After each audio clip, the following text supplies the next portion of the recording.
Hello and welcome to all of you. You're watching Tech24.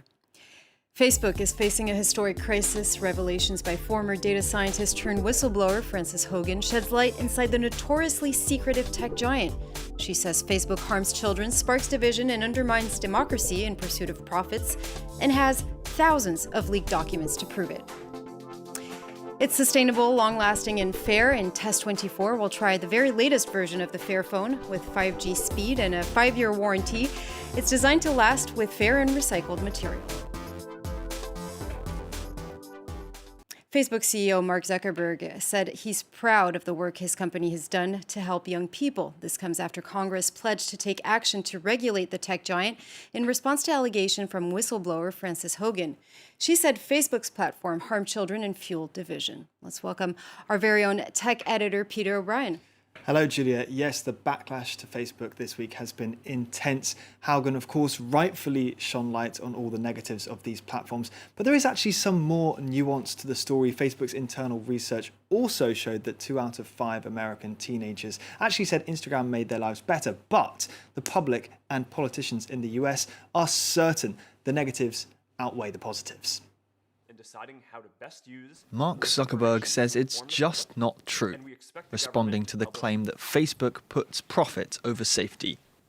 The argument that we deliberately push content that makes people angry for profit is deeply illogical. We make money from ads, and advertisers consistently tell us they don't want their ads next to harmful or angry content. In a rare show of consensus in the US Congress, lawmakers agreed that significant changes are needed at Facebook after whistleblower Frances Haugen leveled a series of allegations. But I'm here today because I believe Facebook's products harm children, stoke division, and weaken our democracy. Haugen backed up her argument with tens of thousands of pages of leaked internal Facebook research, which suggested Instagram posed a potential threat to the well-being of young people, particularly girls. The leak shows the photo-sharing app generated peer pressure that's caused mental health issues including body dysmorphia, eating disorders, and suicidal thoughts. Haugen also says Facebook prematurely deactivated safeguards designed to prevent misinformation and incitement to violence after the election of Joe Biden. She says this contributed to the storming of the US Capitol. As public outrage over the leaks grew last week, Facebook put on hold its plans for a children's version of Instagram. Some 3.5 billion people worldwide use at least one of the company's products, and it has a market value of nearly $1 trillion.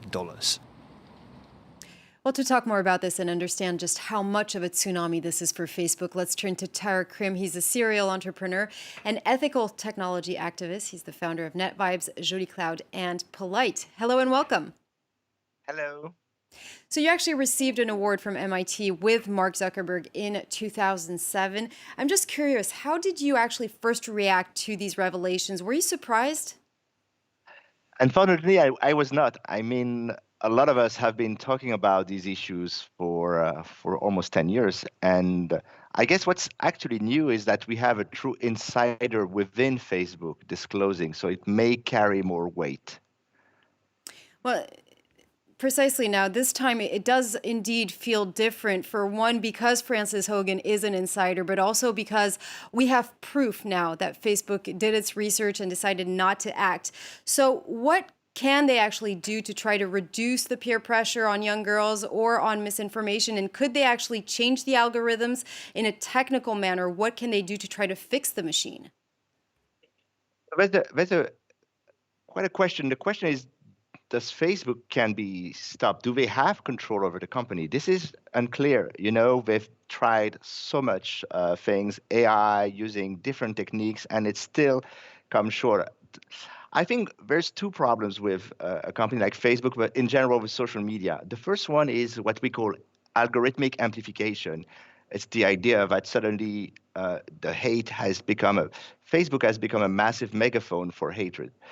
And the second one is what we call the design of persuasion. It's the idea that we're going to use techniques to keep you all the time in the apps. You cannot really escape. You come back and forth.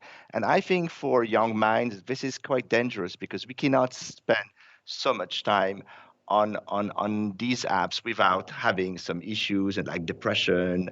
You always compare yourself to what is other people's sometimes fake life. So it's a problem. Now, this time, lawmakers across the board, let it be Republicans or Democrats, agree on the fact of cracking down on Facebook. This could actually have devastating consequences on people around the world who are using the platform for their business. But do you think that we can regulate Facebook? I think we should regulate Facebook. The question is, how do we do that? I think one of the things we have to take in consideration is the U.S. with the war between the U.S. and China, what we call the Tech Cold War. The U.S. has no strategic interest to reduce the size of their big tech companies. But what we could see is two types of breakup. The first one would be separating the different companies like Facebook and Instagram, and WhatsApp could become what they used to be, by the way, independent companies. Maybe the other option is to see if we can have what we call a functional regulation, where you would be able to separate the advertising business from the product and create separate entities to have basically more competition in the market. Well, Terry Krim, thank you very much indeed for speaking to us here on Tech 24. Thank you very much. And I'm now going to turn to Peter. Peter, I really hope that you actually have some advice for us to try to get out of this mess we're in. Yes, I mean, I remember telling you back in January that I was really trying to unhook my brain from all the social media. Well, I do. How's that going? To be honest, I've got a bit of a confession to make. It's not been going great. I broke my phone when I was on holiday and didn't have a phone for several days. And honestly, I was like a zombie for the first day. I was so despondent that I didn't feel like I knew what to do. I felt lost, which is scary given the fact that just before that I was making a concerted effort to try and unhook myself. After a couple of days, I actually felt very relaxed and could enjoy my holiday. So back then you gave us some tips about how to try to get unhooked of all these apps. There was the fact of turning off, of course, all of the notifications, trying to avoid that little red spot there, but also having a separate alarm clock. What about the apps that we find addictive? Are there other ways to go around them, or are there other apps? Yeah, so the Center for Humane Technology has a big list of alternatives you can use.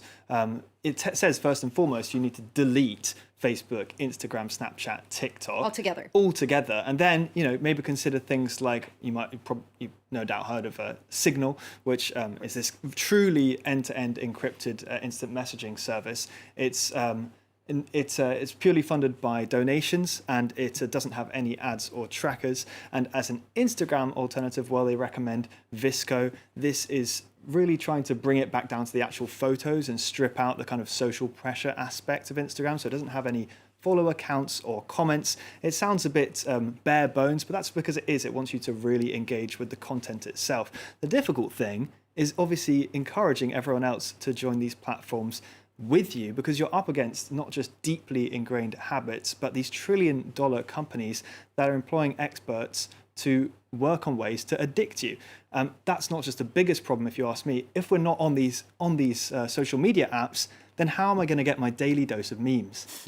You do indeed consume far too many memes. Yeah, you do need a detox for that. Now, of course, we've been talking about the software, but there is a problem when it comes to the hardware, because the apps are developed in design to be addictive. Yeah, so the hardware itself is also dings, constantly vibrates. I'm hoping that I have a faint hope that this will change. So there's still phones out there, believe it or not, that don't come with social media, and that you can't install social media on. These are so-called dumb phones. One example is the Gab phone, which is only $100. Unfortunately, it's only sold in the US, but it still comes with a big touchscreen, front and back cameras, and all the services you really need. So GPS, calendar, alarm.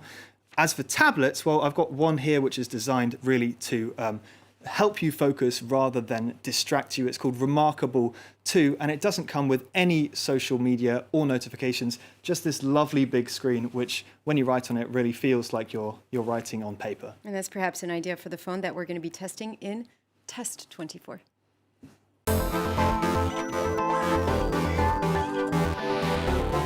All right, Peter, you have 2 smartphones and a screwdriver, so I'm thinking you have something of a frugal innovation there. Yep. What are you up to? I've got something planned for you, Julia. So I wanted to sort of show that the Fairphone 4, really, when you come down to it, isn't that much different to the iPhone 13, the new one. They're both roughly the same weight. The Fairphone's a little bit bigger than the iPhone. They both got 5G and they both have a triple camera. In fact, let's play a game and have a look at both of the two photos that I took with each of these. Which one do you think is the iPhone and which one's the Fairphone 4? Oh, I'd say the iPhone on this side with a lighter picture. No, that's actually... It's not the brighter picture. That's the Fairphone. So, I mean, you can see the quality is really, there's nothing to complain about with either of them.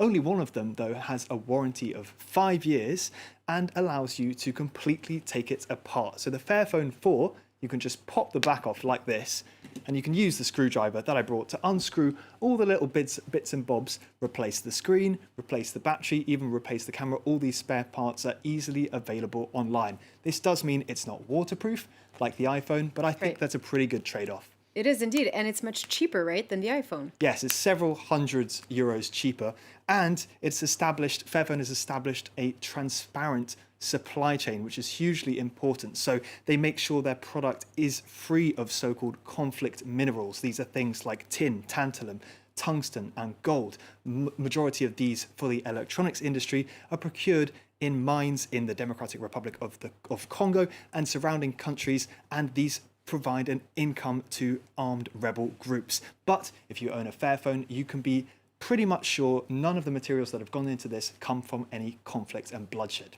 Right, and they don't rely on child labor either. Thank you very much indeed for that demonstration, Peter. That brings us to the end of this edition, and we'll see you soon.